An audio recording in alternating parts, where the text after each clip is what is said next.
I just read a story called Harry by the Sea, and today I thought it might be fun if you'd like to go get a beach towel or just a regular bath towel and then sit down on your beach towel to listen to chapter 5 of the Trumpet of the Swan. This chapter is called Lewis. One evening, a few weeks later, when the cygnets were asleep, the swan said to the cob, "Have you noticed anything different about one of our children, the one we call Lewis?" "Different?" replied the cob. "In what way is Lewis different from his brothers and sisters?" "Lewis looks all right to me. He is growing well. He swims and dives beautifully. He eats well. He will soon have his flight feathers." "Oh, he looks all right," said the swan, "and heaven knows he eats enough. He's healthy and bright and a great swimmer. But have you ever heard Lewis make any sound as the others do? Have you ever heard him use his voice or say anything? Have you ever heard him utter a single beep or a single burble?" "Come to think of it, I never have," replied the cob, who was beginning to look worried.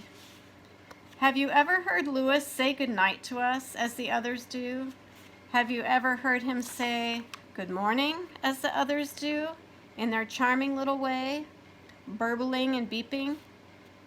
"Now that you mention it, I never have," said the cob. "Goodness! What are you getting at? Do you wish me to believe that I have a son who is defective in some way? Such a revelation would distress me greatly. I want everything to go smoothly in my family life so that I can glide gracefully and serenely, now in the prime of my life, without being haunted by worry or disappointment. Fatherhood is quite a burden. At best, I do not want the added strain of having a defective child, a child that has something the matter with him." "Well," said the wife, "I've been watching Lewis lately. It is my opinion the little fellow can't talk. I've never heard him make one sound. I think he came into the world lacking a voice. If he had a voice, he'd use it, same as the others do." "Why, this is terrible," said the cob. "This is distressing beyond words. This is a very serious matter." His wife looked at him in amusement. "It's not too serious now," she said, "but it will be serious 2 or 3 years from now when Lewis falls in love, as he will surely do. A young male swan will be greatly handicapped in finding a mate if he is unable to say "Coho, coho," or if he can't utter the usual endearments to the young female of his choice. "Are you sure?" asked the cob. "Certainly I'm sure," she replied. "I can remember perfectly well the springtime years ago when you fell in love with me and began chasing after me. What a sight you were, and what a lot of noise you made. It was in Montana, remember?" "Of course I remember," said the cob. "Well, the thing that attracted me to you most was your voice, your wonderful voice." "It was?" said the cob. "Yes, you had the finest, most powerful, most resonant voice of any of the young male swans in the Red Rock Lakes National Wildlife Refuge in Montana." "I did?" said the cob. "Yes, indeed. Every time I heard you say something in that deep voice of yours, I was ready to go anywhere with you." "You were?" said the cob. He was obviously delighted with his wife's praise. It tickled his vanity and made him feel great. He had always fancied himself as having a fine voice, and now to hear it from his wife's own lips was a real thrill. In the pleasure of the moment, he forgot all about Lewis and thought entirely of himself. And of course, he did remember that enchanted springtime on the lake in Montana when he had fallen in love. He remembered how pretty the swan had been, how young and innocent she seemed, how attractive, how desirable. Now he realized fully that he would never have been able to woo her and win her if he had not been able to say anything. "We'll not worry about Louis for the time being," said the swan. "He's still very young. But we must watch him next winter when we are in Montana for the season.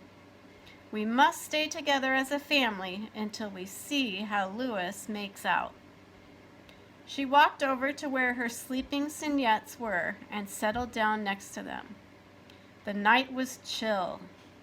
Carefully, she lifted one wing and covered the cygnettes with it. They stirred in their sleep and drew close to her. The cob stood quietly, thinking about what his wife had just told him.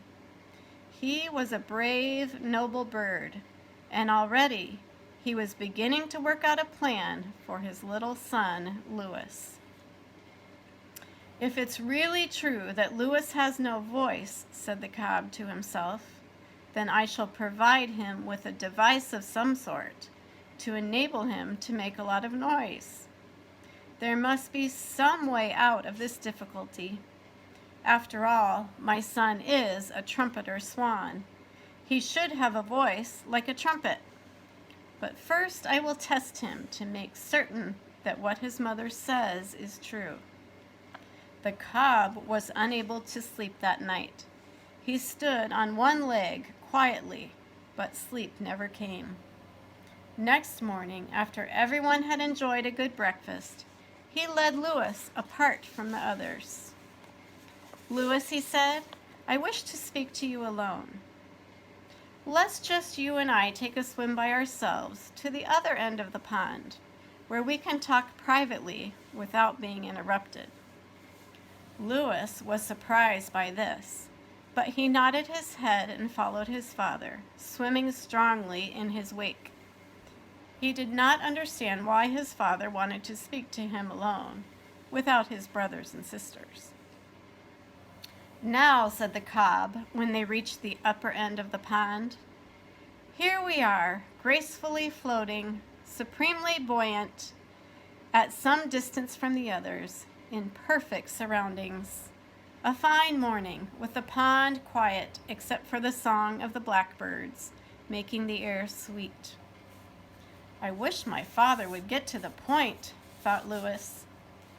"This is the ideal place for our conference," continued the cob.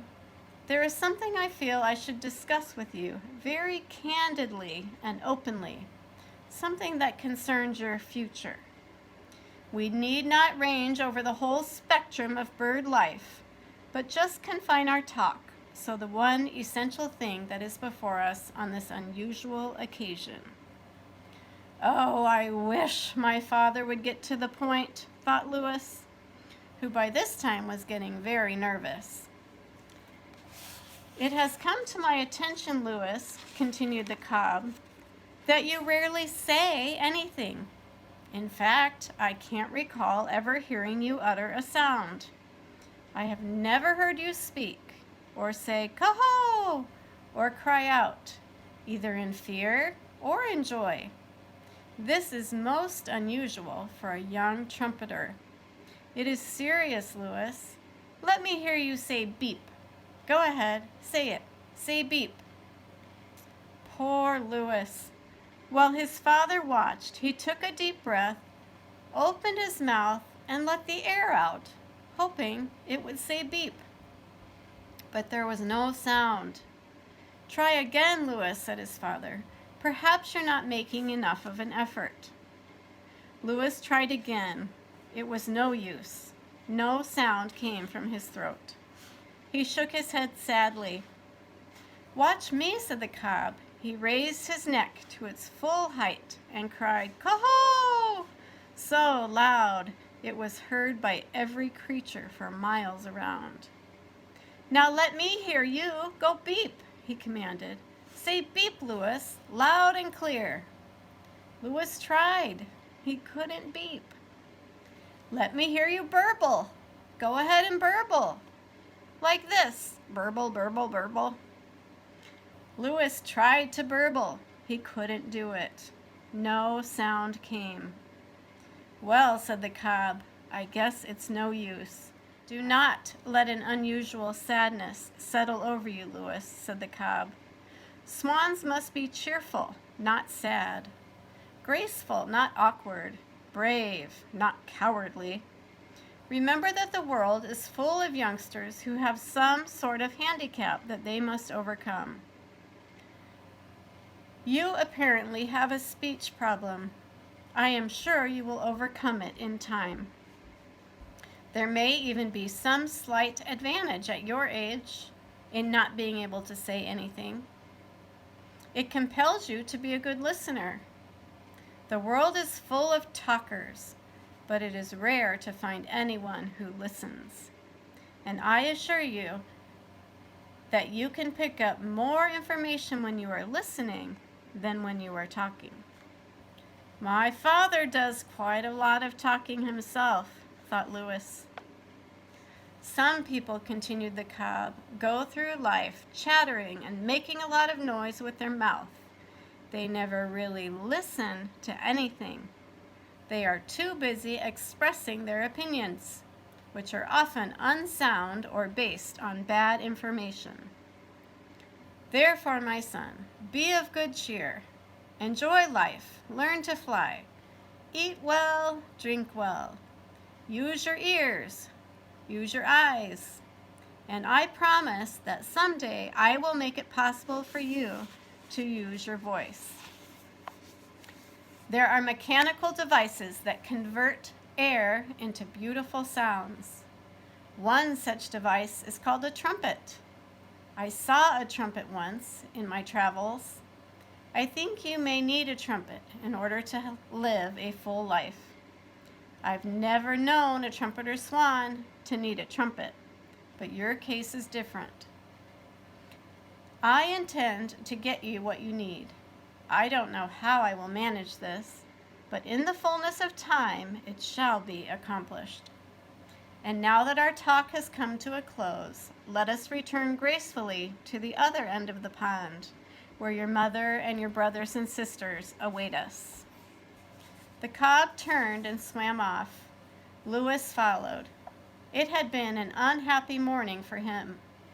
He felt frightened at being different from his brothers and sisters. It scared him to be different.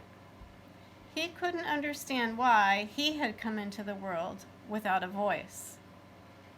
Everyone else seemed to have a voice. Why didn't he? Fate is cruel, he thought.